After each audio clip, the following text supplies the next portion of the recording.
जी भैया। देखना दीदी की तस्वीर के सामने चोट ठीक से चल रही है ना? हाँ भैया, बिल्कुल चिंता ना करें। पृथ्वी भैया भी खामखा परेशान रहते हैं। पियानो बजा रहे अपने कमरे में, लेकिन उनको ये चिंता है कि हॉल में जोत जली कि नहीं।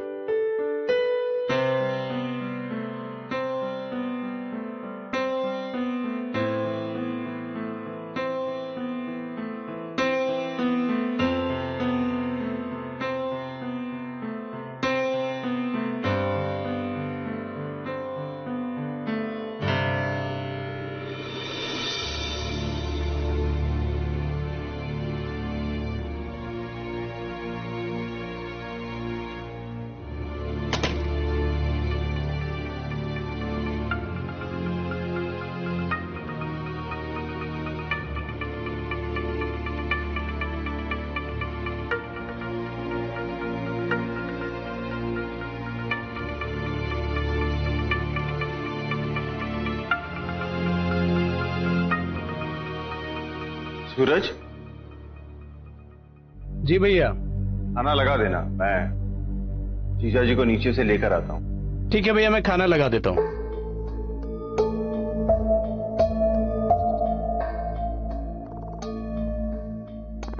जीजा जी,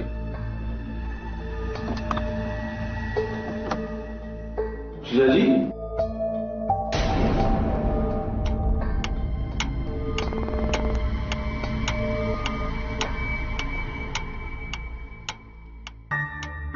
जीजा जी कहाँ हैं आप?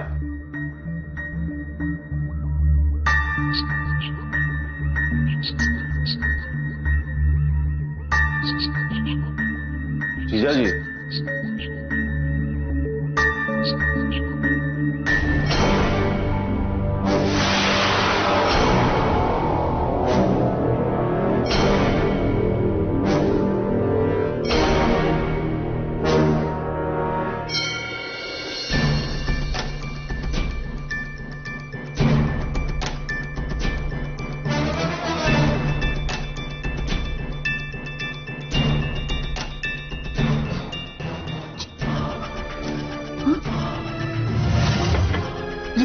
जीजा जी, हाँ, हाँ, जीजा जी, जीजा जी,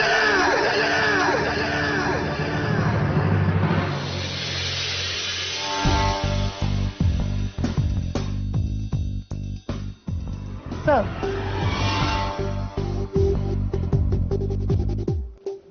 देखने से तो लगता है 32 mm कैलिबर की पिस्टल का यूज हुआ है और गोली भी काफी करीब से चलाई गई है। मौत लगभग 2 से 2.5 घंटा पहले हुई होगी, यानी 9:30 और 10 बजे के आसपास।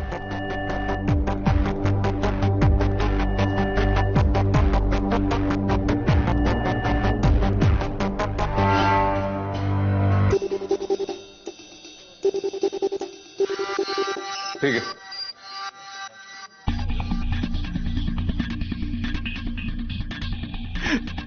जीजा जी। सर इनका नाम राजा सिंह, और इन्हें छोड़कर घर में उनका सर्वेंट सूरज और ब्रदर इन लॉ पृथ्वी रहते हैं। बस इसके अलावा कोई इन्फॉर्मेशन नहीं। जीजा जी। ओके। जीजा जी, आज रात 9 और 10 के बीच में आप कहाँ थे? तो रोज की तरह 8 से 10 बजे तक मैं अपने कमरे में पियानो बजा रहा था।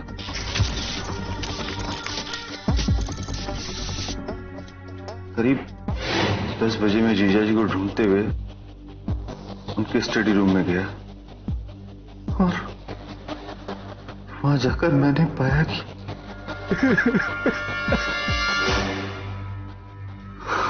गोली चलने की आवाज सुनी थी? नहीं, हो सकता है पियानो की आवाज में दब गई हो।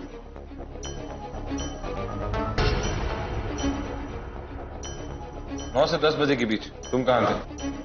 साहब मैं 8 से 10 के बीच किचन में ही काम करता हूँ। 9:15 बजे करीब साहब के एक पार्टनर है संजीव चड्ढा, वो आए थे और उन दोनों में काफी बहस हो रही थी सर।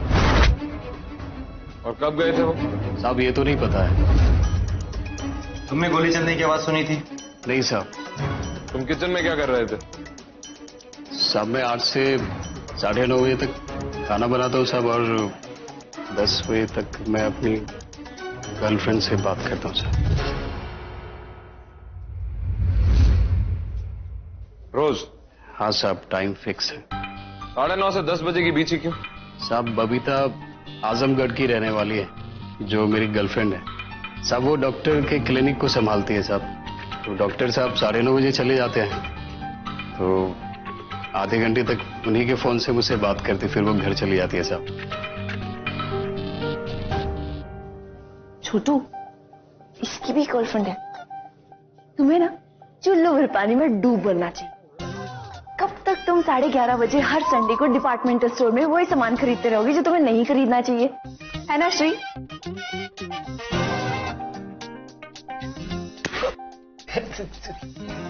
सर बुला रहे। राइट। सर, राज सिंह मुंबई के लीडिंग बिल्डर्स में से एक है। उनके ऊपर बहुत सारे केसेस चल रहे हैं सर, जमीन हथियाने के। लोग ये कहते हैं कि वो अपने पॉलिटिकल कनेक्शन का अच्छा फायदा उठा रहा है। कुछ दिनों से तो कुछ किसान उनके घर के सामने धरना भी दे रहे हैं। जीजा जी का वो पालघर की जमीन को लेकर किसानों से कुछ विवाद चल रहा था।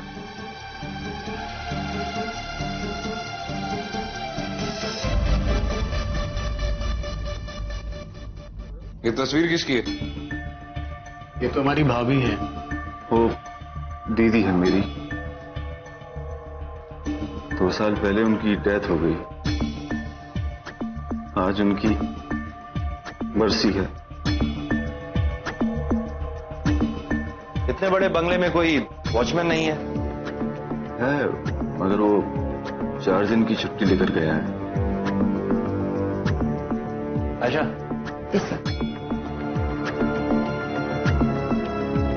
इधर से की बॉडी को इमीडिएटली पोस्टमार्टम के लिए ले जाए। जब तक हमारी इन्वेस्टिगेशन पूरी नहीं हो जाती, ये दोनों हमारी निगरानी में रहेंगे। एब्सोल्युटली। राठौड़, इस संजीव चड्ढा से भी मिलना होगा, क्योंकि इस राजा सिंह को आखिरी बार जिंदा उसी ने देखा था। मुझे तो यकीन ही नहीं हो रहा है कि राजा इस दुनिया में नहीं है। कल तुम उसके घर गए थे? जी हाँ। कितने बजे? करीब 9:15 बजे। क्या हुआ था वहां? मैं राजा से कह रहा था कि जो किसानों की झगड़े वाली जमीन है वो किसानों को लौटा देते हैं, लेकिन वो तैयार नहीं था। वो हमेशा बहुत ही फेयर तरीके से काम करता था, लेकिन इशू से उसकी बहुत बदनामी हो रही थी। इस बारे में हमारी उससे बहस हुई और मैं गुस्से से वहां से निकल गया। कितने बजे? जी 9:30 बजे। घर में और कौन कौन था? नौकर, सूरज और पृथ्वी। पृथ्वी हमेशा की तरह अपने कमरे में पियानो बजा रहा था। फिर तुमने मौका देख के राजा सिंह को मारा और वहां से निकल गए? नहीं, मैं उसका खून क्यों करूंगा? हमें सब पता है तुम क्या कर सकते हो और क्या नहीं। पहले ये बताओ कि वो पिस्टल कहां है जिससे तुमने राजा सिंह को मारा है? लेकिन मेरी बात का यकीन कीजिए, मैंने खून नहीं किया है। नहीं सर। क्या हुआ? कुछ बताया इसने? नहीं, अभी तक तो नहीं। ये चड्ढा झूठ बोल रहा है। इसके बारे में सारी इंफॉर्मेशन निकाल ली है मैंने। ये खुद बहुत सारे लोगों की जमीन हड़प चुका है। इसके अगेंस्ट भी बहुत सारे केसेस चल रहे हैं। ऐसा लग रहा है कि ये अपने दोनों पार्टनर्स को मार के पूरे बिजनेस को टेक ओवर कर रहा है। मतलब पक्का ये कुछ तो छुपा रहा है।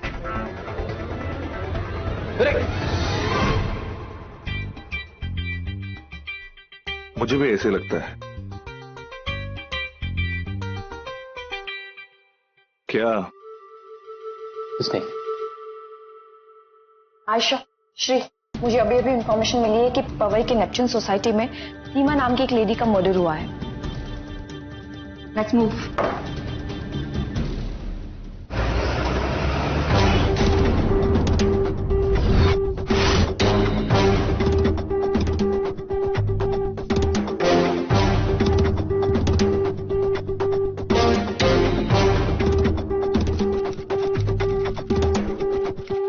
चड्ढा पे थोड़ी सी सख्ती करेगी? वो सब सच बता देगा। आयशा, सर पवाई के फ्लैट में जो लाश मिली उसमें और राजा सिंह के मर्डर में काफी सिमिलरिटी है।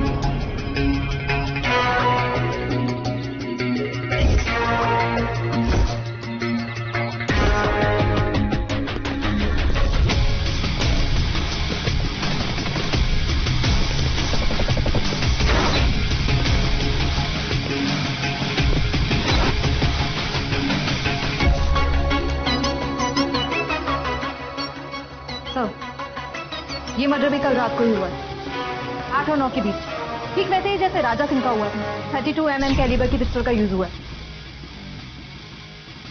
ये इसी का लैपटॉप है, इसका नाम सीमा परिहार है।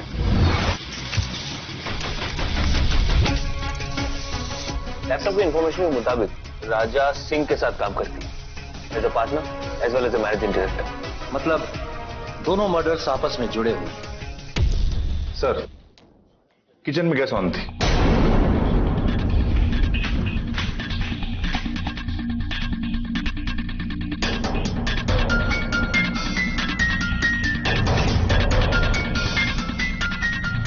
Green tea?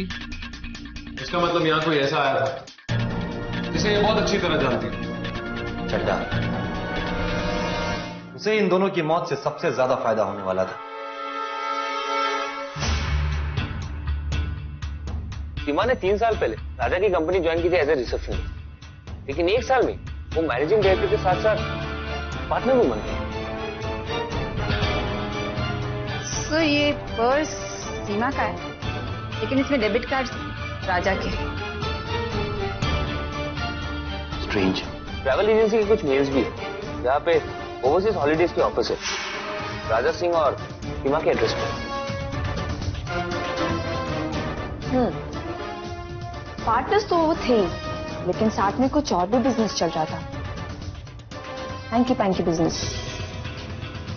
आस पड़ोस के लोगों से और वॉचमैन से पूछताछ करनी होगी।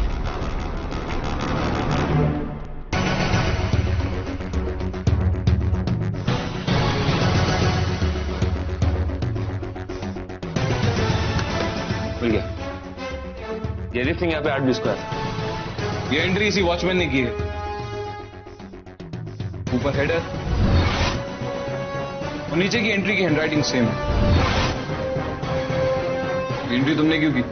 दरअसल वो साहब जब आए थे तो उनके हाथ में एक बड़ा पार्सल था, तो मैंने उनका नाम पूछकर लिख दिया। Smart guy.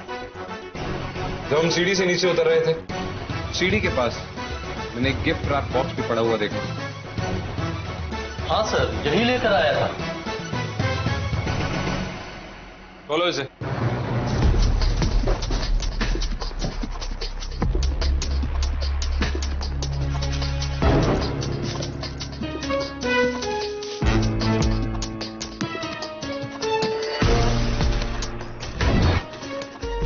क्या वो आदमी साथ में माले तक सीढ़ियों से आया था? हाँ साहब, सीढ़ियों से ही आया था।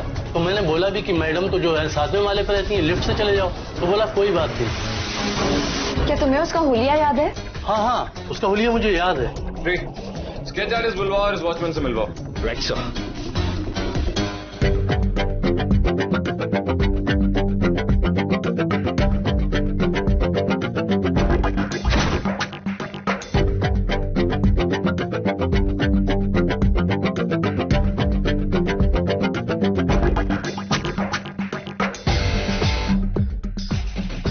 सीमा परिहार इसे रात 8 से 9 के बीच में मारा गया।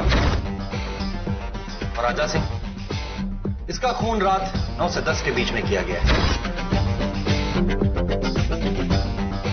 राजा, चड्डा और सीमा एक ही कंपनी चला रहे थे। 2 मर गए, बचा रहा सिर्फ चड्डा। हो सकता है ये सब काम चड्डा ने करवाया हो। अगर चड्डा ने ये किया होता तो वो खाली पार्सल को लेकर सीढ़ियों से क्यों जाता? और अगर जाता भी तो उस पार्सल को उसने वहीं सीढ़ियों पे क्यों छोड़ दिया? ये सब इतना आसान नहीं है जितना लग रहा है।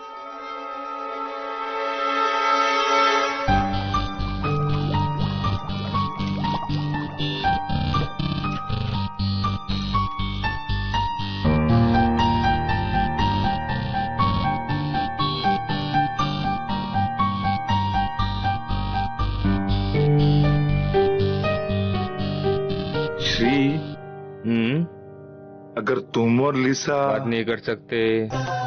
श्री सुनना, अगर तुम और लिसा काम नहीं कर सकते।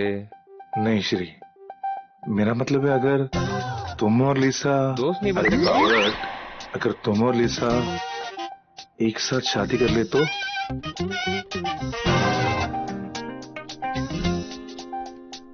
ना नहीं बोल पाया ना। मुझे लगता है ये अच्छा आइडिया है। इनफैक्ट एक बहुत अच्छा आइडिया है।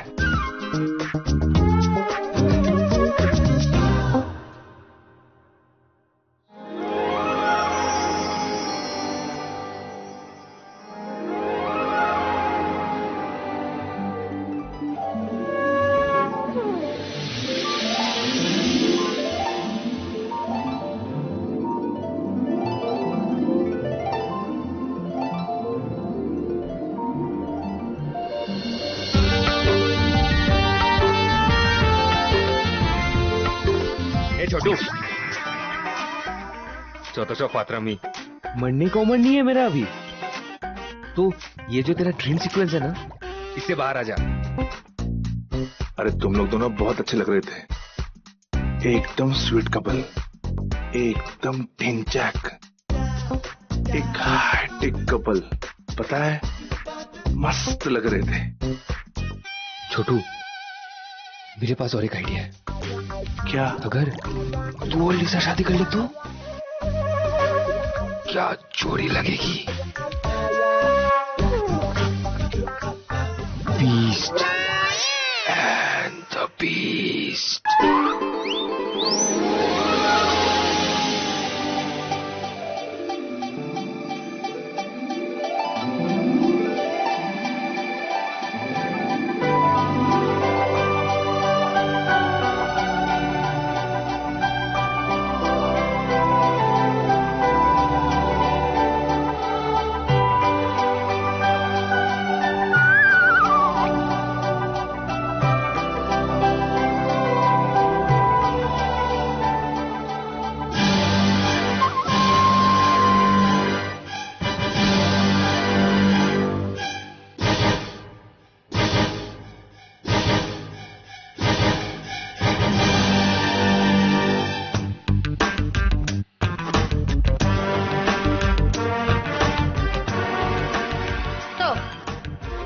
देखने से लगता है मौत रात 10 से 11 के बीच हुई और मारने वाले ने बहुत ही क्रूएलिटी से मारा।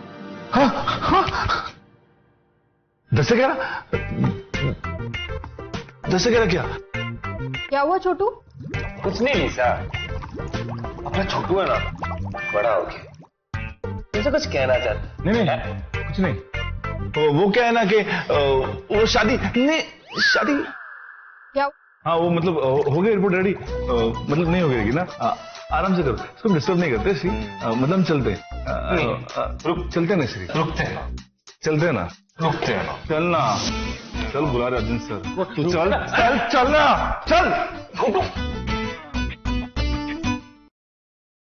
डिलीवरी मैन जो सीमा के घर पार्सल रखने गया था। लेकिन ये गड्ढा नहीं है। और तभी इसका चेहरा किसी भी क्रिमिनल डेटाबेस के चेहरे से मैच नहीं करता। हो सकता है बेस बदल के आया हो। समीर, 32 mm कैलिबर की रिवॉल्वर कल रात करीब 10:30 बजे एक बच्चे को आजाद मैदान पर मिली। 32 mm? ये तो वैसी रिवॉल्वर है जिससे सीमा परिहार और राजा सिंह को मारा गया है। वैसी नहीं सर, वही मैंने चेक किया है। व्हाट? इसी गन से दोनों मर्डर हुए। 8:40 पे सीमा का कत्ल पवई में होता, 9:45 में राजा का वर्सोवा में। पवई से वर्सोवा की दूरी तकरीबन 13 किलोमीटर की, और अगर ट्रैफिक ज्यादा हुआ तो उसे कवर करने में 1 घंटा तो लग ही जाता है। बच्चे को यह बंदूक मिली आजाद मैदान में रात 10:30 बजे। वर्सोवा से आजाद मैदान की दूरी तकरीबन 32 किलोमीटर की है, जिसे 45 मिनट में कवर करना इज नियरली इम्पॉसिबल। स्केच के हिसाब से यह तो साफ जाहिर होता है कि वो चड्डा नहीं है। शायद सूरज हमें बता सके ये आखिर ये आदमी है कौन। पहचानते हो इसे? हाँ साहब, ये किसानों का लीडर सुरेंद्र है साहब। इन किसानों के बीच और हमारे साहब के बीच लड़ाई चल रही थी साहब, और साहब इसी ने हमारे साहब और सीमा दीदी को जान से मारने की धमकी भी दी थी। मैं सुरेंद्र को ढूंढना होगा। तुमने राजा सिंह और सीमा परिहार को क्यों मारा? नहीं साहब, मैंने किसी को नहीं मारा। और मैं क्यों राजा साहब को मारूंगा साहब? तो तुम्हारे फिंगरप्रिंट्स राजा सिंह के घर तक कैसे पहुंच गए? साहब मैं उनके घर गया जरूर था, लेकिन किसी को मारने वारने नहीं गया था साहब। मैं तो सिर्फ अपनी प्रॉपर्टी के पेपर वहां से लेने गया था और वही लेकर मैं वापस आ गया था साहब। मैंने किसी को नहीं मारा। मैं बहुत दिनों से चाहता था कि किसी तरह से मैं अपने प्रॉपर्टी के पेपर वहां से वापस ले पाऊं। वो प्रॉपर्टी जो हम किसान भाइयों की है, जिसको राजा साहब ने हमसे जबरदस्ती हड़प लिया था। और कल रात मुझे मौका मिला, मैं पीछे की सीढ़ी से चढ़कर उनके घर गया और प्रॉपर्टी के पेपर लेकर आ गया साहब। ग्रीन टी पियोगे? Green tea? ये ग्रीन टी क्या होता है साहब? मैं तुम्हें बताता हूं उस दिन क्या हुआ था। पहले तुम सीमा परिहार के घर गए, उसे मारा। उसके बाद तुम राजा सिंह के घर आए, प्रॉपर्टी के पेपर चुराए, और उसके बाद राजा सिंह को भी मार के वहां से निकल गए। नहीं साहब, मैं कहीं नहीं गया। मैं तो कल शाम धरने पर ही बैठा रहा था सर। करीब 9 बजे के आसपास कल रात मैं दीवार फांदकर पीछे के रास्ते से बालकनी तक पहुंचा।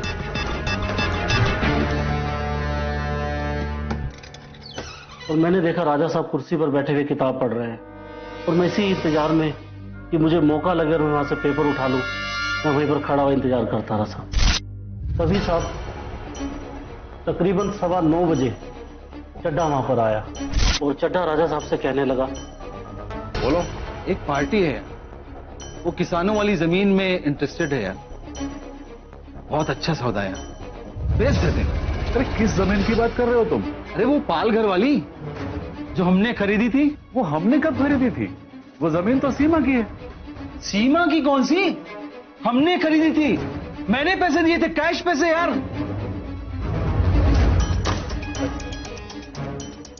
ये जमीन के पेपर्स हैं, देख लो खुद ही। ये जमीन सीमा के नाम। और करीब 9:35 पर सर चड्ढा वहां से गालियां देता हुआ चला गया। धोखे पास, मुझे मेरे पैसे अभी चाहिए। कैसा पैसा चड्ढा? मैंने तुमसे कौन से पैसे लिए थे? क्या सबूत है तुम्हारे पास? सबूत? तू इतना कमीना है मुझे पता था, लेकिन मेरे साथ कमीनगी करेगा ये मुझे नहीं पता था। सबूत मिलेगा तुझे, जरूर मिलेगा, लेकिन तू अपनी जान गवा कर मेरे पैसों की कीमत चुकाएगा। ये चाल तुझे बहुत महंगी पड़ेगी राजा।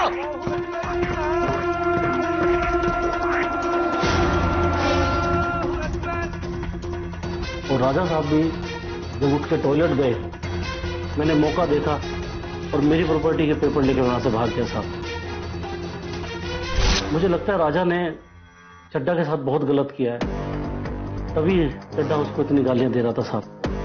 तुम्हारी कहानी इंटरेस्टिंग है सुरेंद्र, लेकिन झूठी है।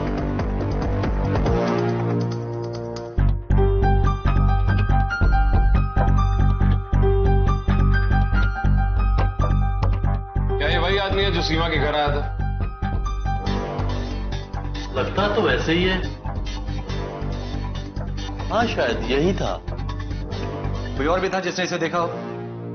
उस समय बिल्डिंग में तो कोई नहीं था। हाँ, जिस टैक्सी से आया था उसका ड्राइवर से जरूर पहचानता होगा। उस टैक्सी वाले को ढूंढ के निकालो।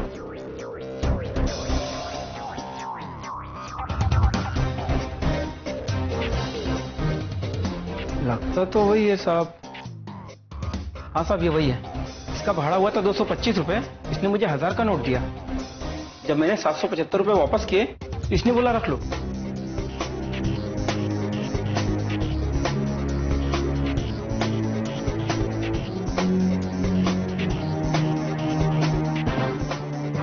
तुम वहां से क्यों आ गए रहते?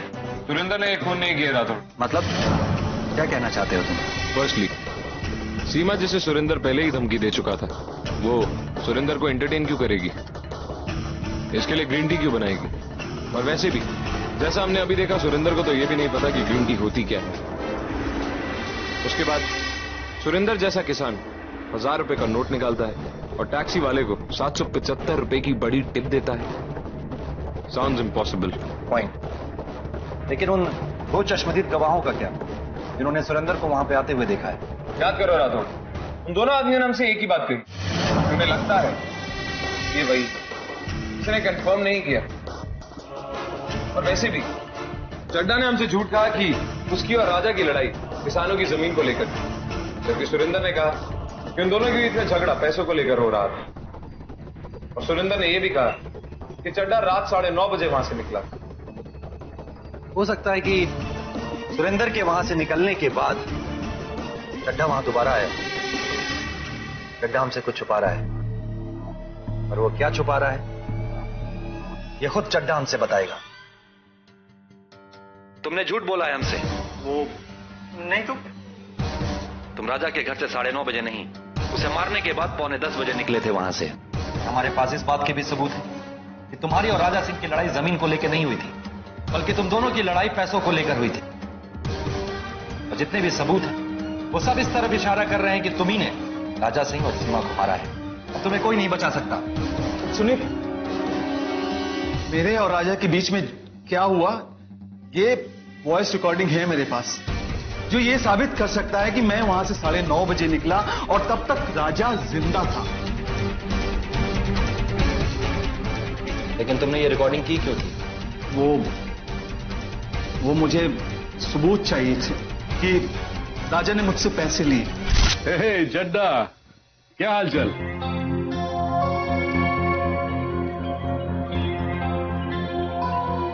उससे एक बात करनी थी यार।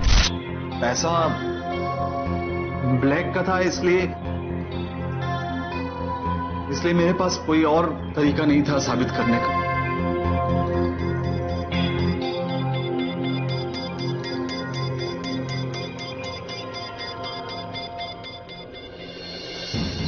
एक पार्टी है, वो किसानों वाली जमीन में इंटरेस्टेड है।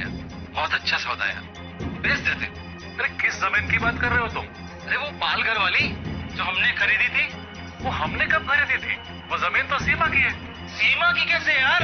हमने खरीदी थी, मैंने पैसे दिए थे, कैश पैसे यार।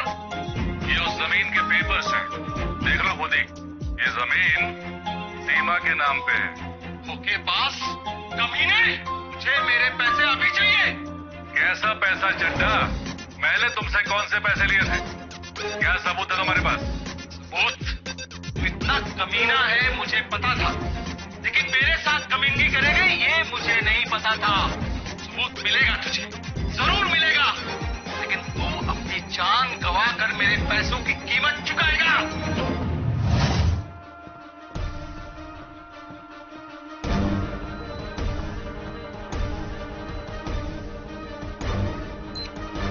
कितने बजे निकले थे तुम वहां से? जी करीब 9:15 बजे आया था और 9:30 बजे निकला मैं। ईशा की नमाज की अजान रात को 8:06 पे होती है, 9:30 बजे नहीं। आप चाहें तो रिकॉर्डिंग टाइम भी चेक कर सकते हैं। राइट सर, 9:16 कहिए। जी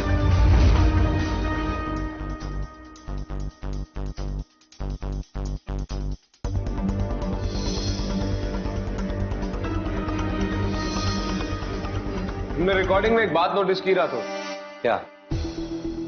चड्डा की रिकॉर्डिंग में पियानो बज रहा था और सूरज के हिसाब से पृथ्वी पियानो बजा रहा था, लेकिन असल में पृथ्वी पियानो बजा नहीं रहा था, वहां पियानो की रिकॉर्डिंग बज रही थी, क्योंकि उस रिकॉर्डिंग के पीछे बैकग्राउंड में अजान की आवाज आ रही थी। मतलब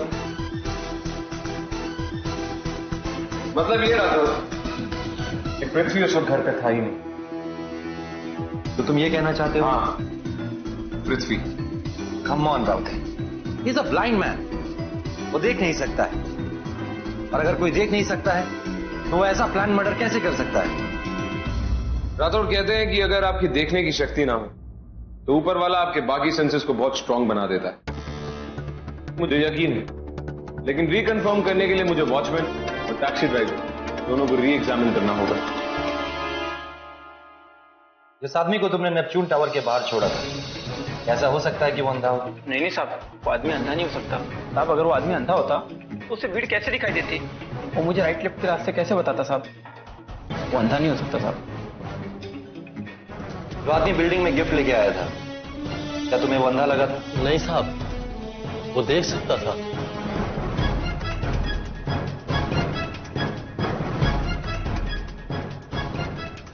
एक आदमी वर्सोवा से पवई तक टैक्सी ड्राइवर को सारा रास्ता समझाता हुआ एक बिल्डिंग तक आता है। बिल्डिंग के गार्ड को भी वो अंधा नहीं लगता है। अगर कोई अंधा होता है तो उसके बिहेवियर से लोगों को पता चल जाता है कि इस आदमी को दिखाई नहीं दे रहा है।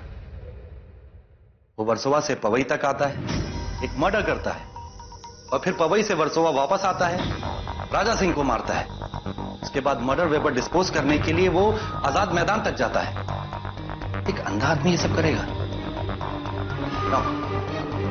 It's not possible, Raute. Difficult but not impossible Rathore.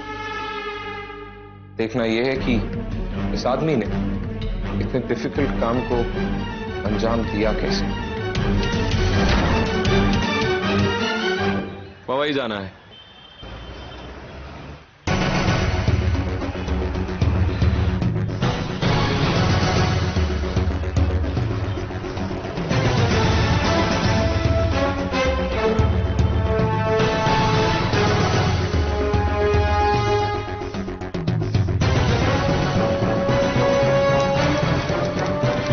Gun कहाँ मिली थी? सर वो उधर पेड़ के पास।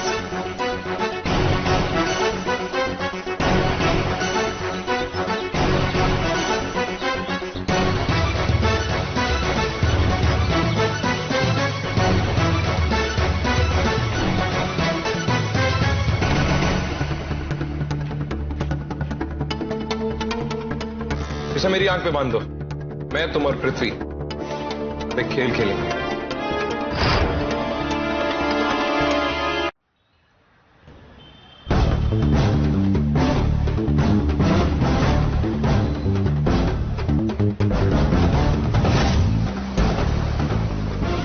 आगे सड़क अपने आप लेफ्ट पे मुड़ रही होगी राठौड़, उसी सड़क पे चलते रहो।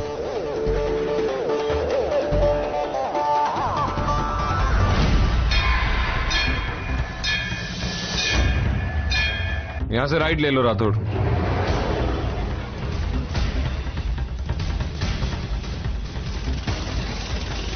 अब से 3 मिनट बाद जो 4 बंगले का सिग्नल आएगा वहां से राइट ले लेना।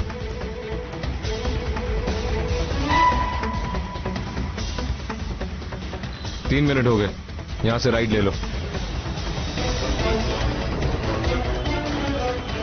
इस फिश मार्केट के बाद जो सिग्नल आएगा वहां से लेफ्ट टर्न ले लेना।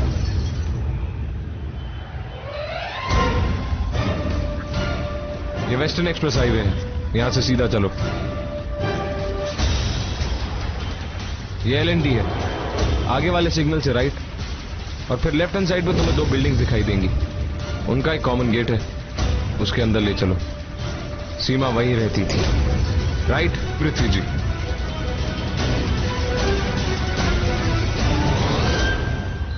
हम सीमा की बिल्डिंग के नीचे खड़े हैं।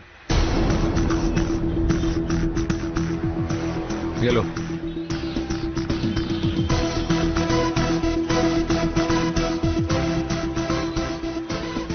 रास्ते भर तो नहीं, लेकिन पैसे लेते वक्त तुम अंधे लगे रहते। 775 रुपए की टिप की कहानी, समझे या समझाऊं? नमस्ते साहब। तुम्हें कैसे पता कि यहां पे गार्ड है? प्रैक्टिस। ये घड़ी अंधे लोग पहनते हैं राठौड़, ताकि वक्त का पता चलता रहे। बाकी पृथ्वी जी वर्सोवा से पवई कैसे पहुंचे ये मैं अभी बताता हूं। जब वर्सोवा से निकलो तो लहरों की आवाज सुनकर उसी सड़क पे चलते रहो जिस सड़क पे तुम्हें लहरों की आवाज आ रही। आगे सड़क अपने आप लेफ्ट पे मुड़ रही होगी राठौड़, तो सड़क अपने आप बाईं ओर मुड़ेगी। बाईं ओर मुड़ते ही मंदिर की घंटियों की आवाज आएगी। आवाज सुनते ही वहां से राइट टर्न। यहां से राइट ले लो राठौड़। इसी तरह मेट्रो फ्लाईओवर के साथ मार्बल काटने की मशीन, वेस्टर्न एक्सप्रेस हाईवे और फिश मार्केट जैसे लैंडमार्क से लेकर पवई में सीमा के फ्लैट तक मैंने अपनी आंखें बंद करके पूरे रूट को सुनने और महसूस करने की प्रैक्टिस की। जैसे पृथ्वी जी ने किया था। अगर रास्ते में टैक्सी वाले से पैसे लिए या यहां आके रजिस्टर पे साइन किया तो पकड़े जाओगे। लिफ्ट ना लेके सीढ़ियों का इस्तेमाल करना नॉट अ बैड आइडिया, क्योंकि लिफ्ट के बटन्स का कंफ्यूजन, और अगर गलती से भी लिफ्ट कहीं रुक गई तो कौन से फ्लोर पे रुकी है इस बात का कंफ्यूजन। इसलिए सीढ़ियों का इस्तेमाल ही बेहतर है। क्यों पृथ्वी जी? क्या कह रहे हैं आप? मुझे तो कुछ समझ में नहीं आ रहा है। चड्डा की रिकॉर्डिंग में जो पियानो बज रहा था वो एक रिकॉर्डिंग ही थी, क्योंकि उसके पीछे अजान की आवाज आ रही थी। लेकिन अगर इसने ये सब किया है तो वो पिस्टल आजाद मैदान में ले जाके कैसे फेंकता? वो या तो घर पे था, उसके बाद वो हमारी निगरानी में था। यही तो इसकी स्मार्टनेस है राठौड़।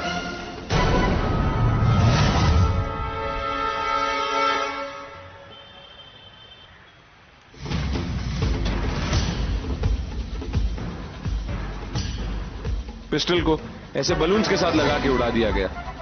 समझे या समझाऊं?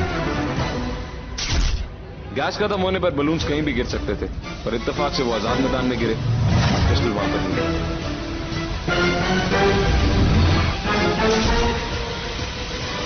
मैंने ही मारा उस कमीने को। उस इंसान ने मेरी बहन को कोई खुशी नहीं दी, उसे मारता था।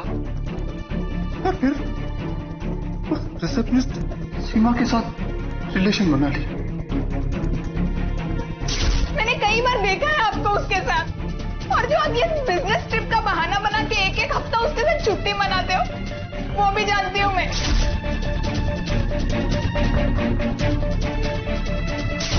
ये दुख मेरी बहन सह न सकी,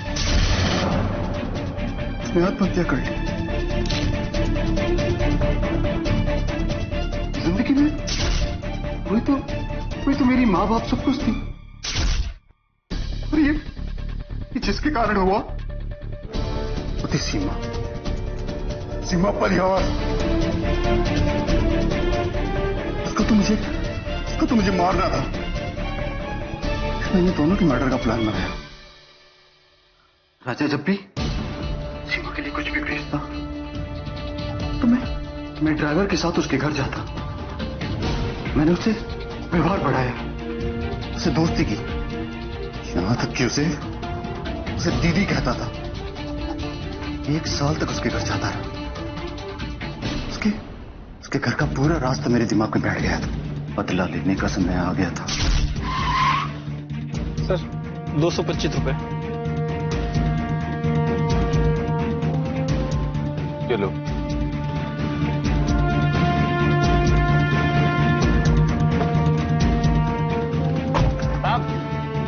आपके पैसे तुम रख लो।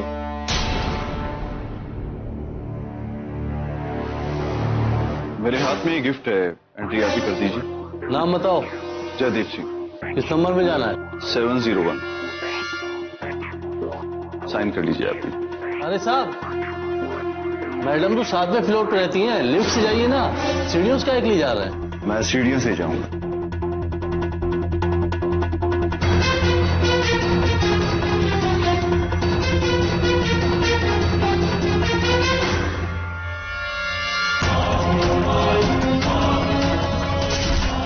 आपकी ग्रीन टी रेडी हो रही है।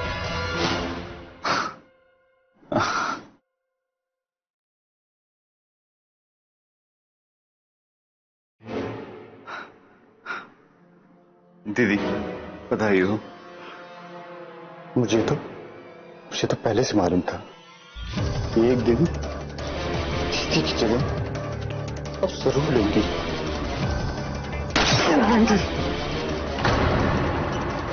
मुबारक हो, अब घर में दीदी की कमी सीमा जी पूरा करेगी। मैं आपके लिए बहुत खुश हूं। जब से दीदी गई है आप इतने तन्हा रहते हैं। ये देश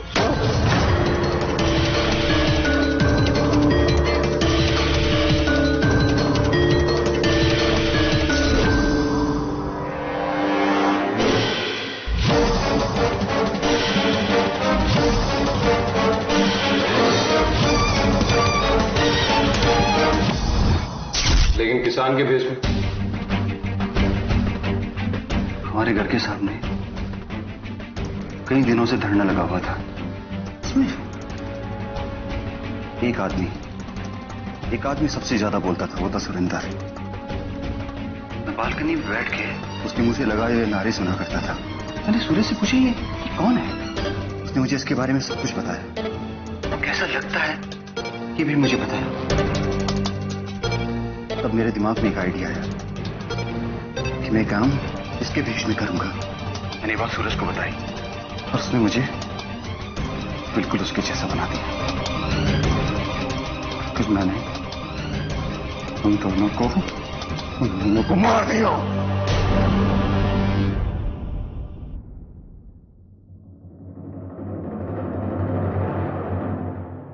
हम तुम्हें सीमा परिहार और राजा सिंह के कत्ल के जुर्म में गिरफ्तार कर रहे हैं। बदले से इंसाफ नहीं मिल रहा, लेकिन बदले की आग पूरी दुनिया को जला डालने के लिए काफी होती है।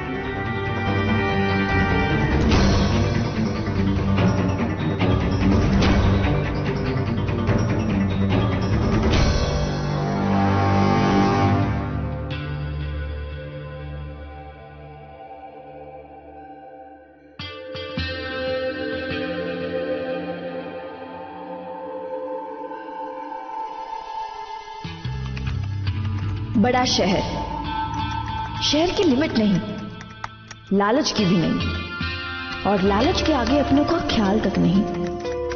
जो अकेले हैं शायद उनको होती होगी अपनों की कदर। कोई अपना, चाहे कोई दोस्त हो,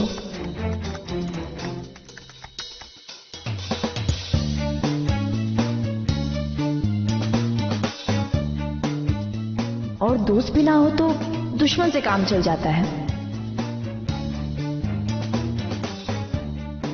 हमसे जुदा कोई इंसान हो तो अकेलापन दूर करने के वैसे और भी कई रास्ते हैं। साथी कहला सके ऐसा हो, भले ही इंसान ना हो, लेकिन कुछ लोगों को इस अकेलेपन का एहसास भी नहीं। जिंदगी की रफ्तार कुछ इतनी तेज है कि कुछ भी महसूस करने का वक्त कहां। और कुछ ऐसा है जो अपने को महसूस कर सकते हैं, उनका साथ कभी पा नहीं सकते। भीड़ में हो तो भी तन्हा, अकेले हो तो भी अकेले, एकदम अकेले।